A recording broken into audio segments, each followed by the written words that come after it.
Isang pinagpalang araw sa inyong lahat. Tayo po'y magninilay sa salita ng Diyos, ang pinagmumulan ng awan ng ating buhay, ang salitawa. Mga kapatid, mabigat, masakit, nakakalungkot, ang mahiwalay sa mga taong minamahal natin sa buhay. Subalit alam natin na darating tayo sa ganitong karanasan na tayo'y malalayo, tayo'y mawawalay sa mga taong minamahal natin sa buhay. Kung titingnan natin yung cycle ng buhay natin, ay cycle ng separation. Nang tayo ay ipinanganak sa mundong ito, we have been separated from our safe place, from the womb of our mother. When we die, our soul is separated from our body. And so we know how it feels, and we cannot alter the reality of experiencing separation in our lives.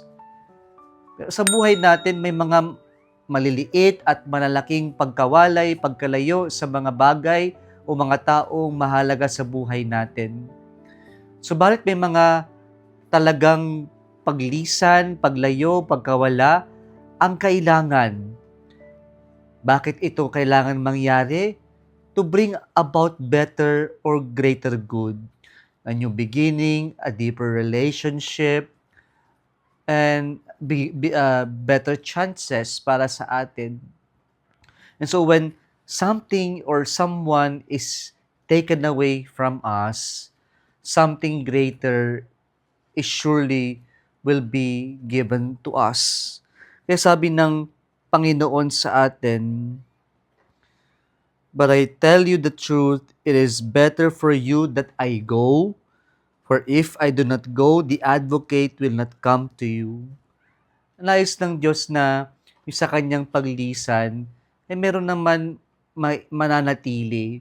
Yan ang Espiritu, ang banal na Espiritu, na siyang gagabay at siya magpapanatili sa ating simbahan, sa ating lahat, na ipagpatuloy natin ang misyon na natanggap natin na iniwan ng ating Panginoong Jesucristo.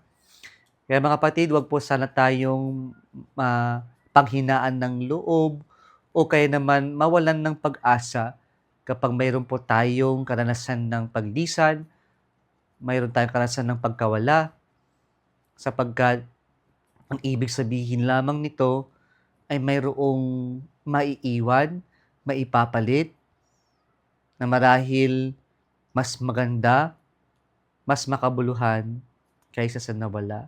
O kaya naman may aral na maiiwan na siyang magpapatibay sa atin.